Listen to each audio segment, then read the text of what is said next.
Milestone স্কুলের এই শিক্ষিকা শিক্ষার্থীদের কাছে ছিলেন একেবারেই মায়ের মতো। নিজের জীবনের পরোয়া না করে তিনি শিশুদের বাঁচাতে প্রাণপণ লড়েছিলেন। লড়বেন নাই বা কেন? অন্যের জন্য ঝাঁপিয়ে পড়ার এই বিশাল হৃদয় তো তিনি পরিবার থেকে পেয়েছেন। শিক্ষিকা মেহেরিন সম্পর্কে শহীদ রাষ্ট্রপতি জিয়াউর রহমানের ভাতিজি। হ্যাঁ, ঠিকই শুনেছেন। এমন উঁচু বংশমর্যাদা আর বনেদি ঘরের সন্তান হয়েও তিনি সাধারণ জীবনযাপন করতেন। মাইলস্টোন স্কুল অ্যান্ড কলেজে বিমান বিধ্বস্ত হওয়ার ঘটনায় উঠে আসছে অনেক হৃদয় বিদারক কাহিনী। বেদনা বিধুর সেসব গল্পের মাঝে শিক্ষিকা মেহেরিন এক সাহসিকতার প্রতীক। তিনি একজন নারী, একজন শিক্ষিকা ও একজন মা। নিজে অগ্নিকাণ্ডে ঝলসে গিয়েও শিক্ষার্থীদেরকে বলছিলেন, দৌড়াও, ভয় পেও না, আমি আছি। বিমান দুর্ঘটনায় মুহূর্তে যখন চারদিকে অগ্নিকাণ্ড ছড়িয়ে পড়ে তখন বাচ্চারা চিৎকার করছিল। সবাই যখন দৌড়ে পালাতে চাইছিল, মেহেরিন ছুটে গিয়েছিলেন শিক্ষার্থীদের বাঁচাতে। এতে তিনি নিজেও আহত হন। তবে নিজের প্রাণের মায়া ত্যাগ করে ওই অবস্থাতেই তিনি শ্রেণীকক্ষ থেকে একে একে 20 শিক্ষার্থীকে বের করেছিলেন। কিন্তু একজন একজন করে বের করে আনতে আনতে তার নিজের অবস্থা আরো বেশি খারাপ হচ্ছিল।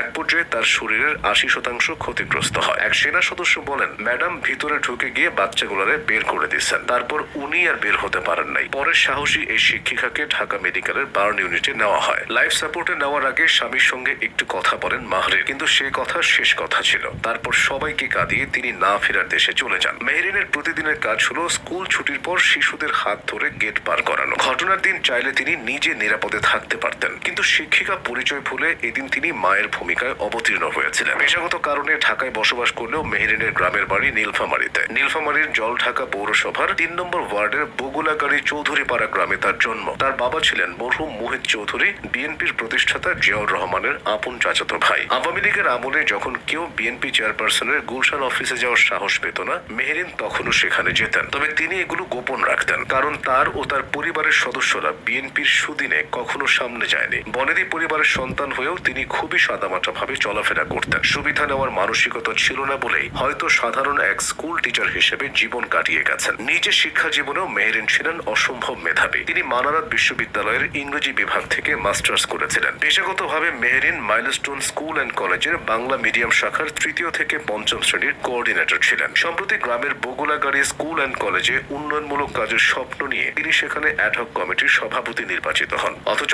আজ সেই গ্রামে শোকের মাতম। ভেঙে পড়েছেন মেহেরিনের স্বামী মনসুর হেলাল। তাদের সংসারে 2টা ছেলে আছে। পৃথিবী ছাড়ার আগে বাবা মাকে হারিয়েছিলেন মেহেরিন। গত কয়েক বছরে প্রথমে তার বাবা এবং পরে তার মাও পরপারে পাড়ি জমিয়েছিলেন। পরিবারের বড় সন্তান হিসেবে সকল ভাই বোন বরাবরই মেহেরিনকে অভিভাবক হিসেবে মানত।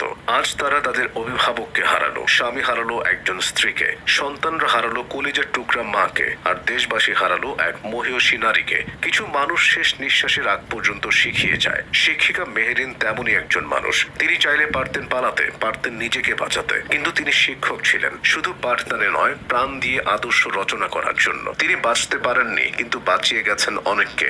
দেশবাসী দেখেছে একজন শিক্ষিকা কতটা মানবিক, কতটা দয়ালু হলে নিজের জীবন বিলিয়ে দিতে পারেন শিক্ষার্থীদের জন্য।